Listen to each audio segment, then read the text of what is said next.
Nick Prevo, respiratory therapist, and I'm going to walk you through how to use the Avanos Cath. This is for mini BAL sampling.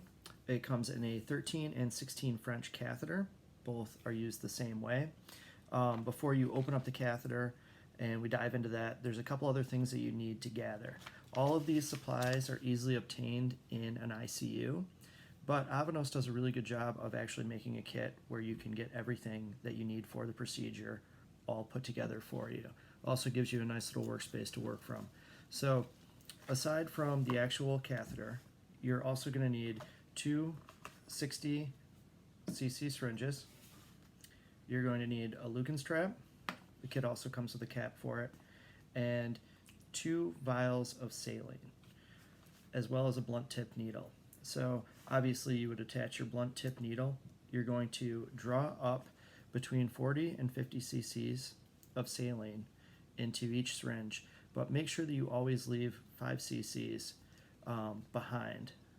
So I would draw up my saline, with the blunt tip needle, of course, and I draw up both syringes.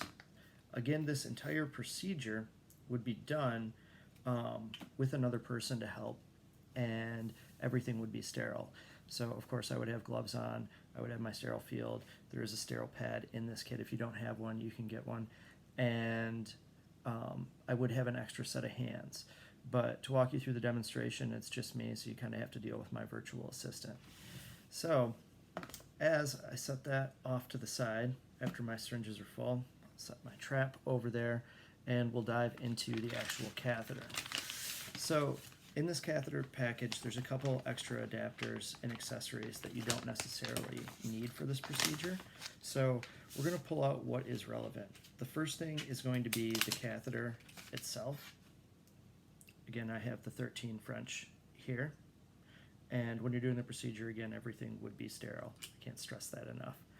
And you're going to need the suction adapter, which goes on the far end of the sampling device. And there's a stopcock here, a 3-way stopcock. You want to make sure that that is off to suction. So the other thing that you're going to need out of the package is going to be an adapter in order to use this inline. So packaging out of the way, I would set my adapter off to the side just for a second, and I would attach my Lucan strap to the suction.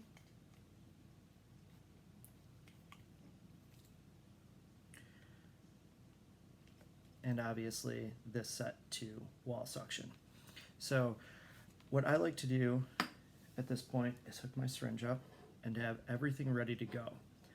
Then the other person has the ability to manipulate not only the stopcock, but the trap, the wall suction, and frees me up to just manipulate the catheter as needed.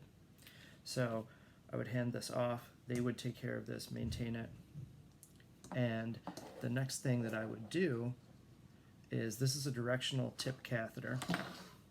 So this is an oxygen port. You won't need it on intubated patients, but that port lets you know which direction your tip is in. So as I take this off, you're going to notice that there's an angled rigid tip on here.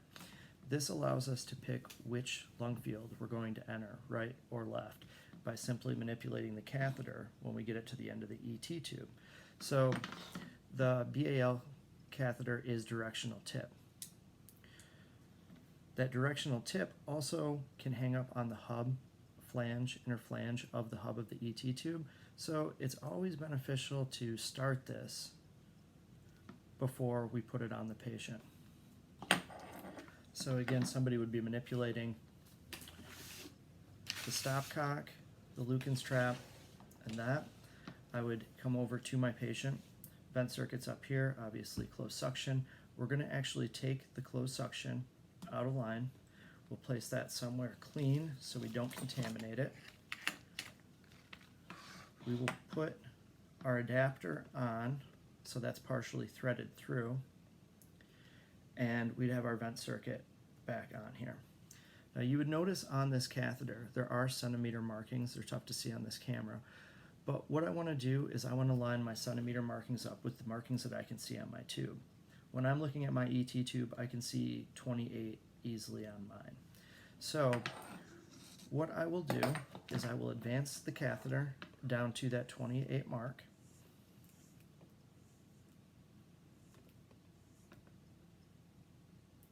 I'm lined up at that 28. Again, this looks bulky, but somebody would have control of that as well. I'm at the 28, so I know I'm at the very distal end of the endotracheal tube. So now I can angle my catheter as to which lobe I want to go in, and I'm going to advance it 4 centimeters. So I'll go 4 centimeters, and I angled it to the left. We're in the left lobe right now, the way the directions tip. And now I want to take 2 cc's of saline and just give it a slight flush. So again, whoever was assisting me would push 2 cc's of saline, flush the catheter out. Then there's an inner cannula.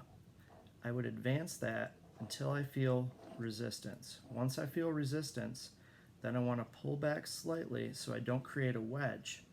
And you'll notice on here there's a locking mechanism. I can then slide the lock over in place, which keeps everything exactly where I want it to perform the procedure. At this point, I would push the saline.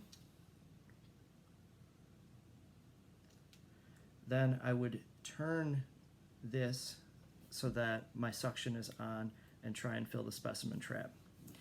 If for some reason I didn't get enough in the specimen trap, I would turn the suction off, take the saline off, grab my second syringe, attach it, and then turn the suction on again to try and fill the container. At this point, I should have enough for my sample.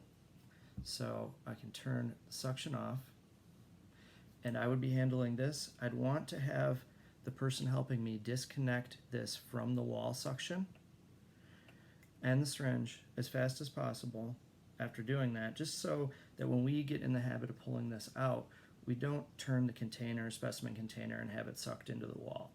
So your sample could then be taken off and capped in a moment, set off to the side, and we would unlock the device, pull the catheter back, then pull the whole thing out. I'm not going to pull the catheter all the way out of the bronchodapter.